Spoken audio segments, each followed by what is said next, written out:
Down to Gravity in Dublin for the third round of the IBL. It was me and Saul, and then Michael turned up in the later stage of the day as well. So what's on the screen now is number 22. Managed to flash that. It was grand. Looking at the scorecard though, 23, I just was a flipping idiot and stood up and fell off. 24 was an absolute nightmare for me. 25, I just really awkward and I just messed up and fell off.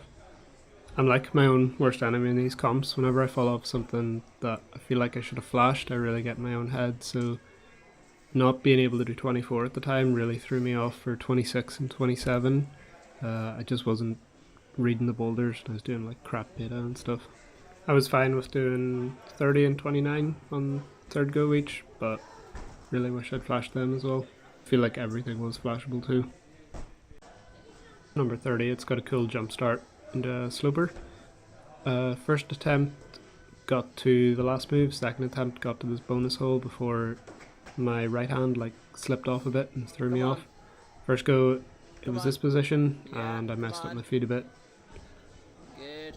And then third go I was like I'm just going to cross over instead of mucking about with my feet and stuff, so thankfully topped the third go. This was my second attempt on number 29.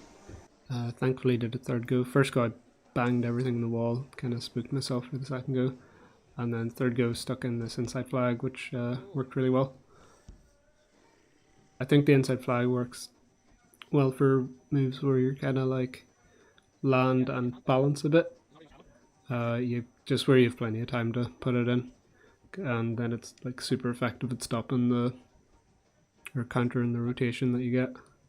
Me and Rory talked about this a while ago. Probably flipped, it would have been like 2 years ago now. It's the first time I've used it.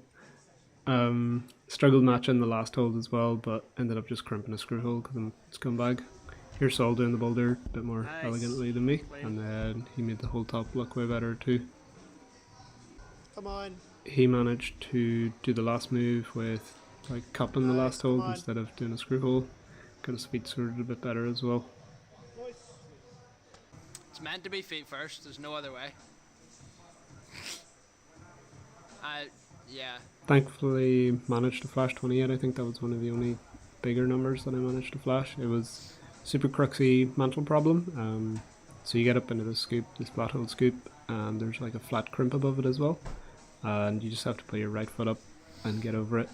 The issue comes from rotating this right leg in. So the crimp's flat, so your hand can just come off, it feels like.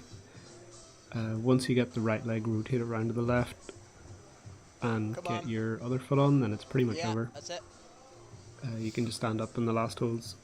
It's kind of scary just because it's in a comp, but really it's grand. This next one was number 27 or 26? 26 I think. Basically wasted all my attempts because sent myself in a downward spiral after not being able to do 24, and I just wasn't trying to read the boulders or anything, and I fell off the start move 3 times. It was a press, but I just kept trying to do this massive shoulder move. If I'd looked for 2 seconds it would have been grand. Once I got up to the crimps over the lip, I flashed it once I got past the first move. And then this is 24, where it just confused me and it was the first hard one we tried, and Saul did like a press to get up it, which looked hopeful. And I tried that jump and it didn't feel doable, so I just confused myself. Eventually I did get up it though. It was in, I don't know, it must have taken like 15 attempts or something, and I left it to the end of the day. So did manage to top every boulder, but need to work on straight up jumps and not being a tool whenever I fall off a boulder.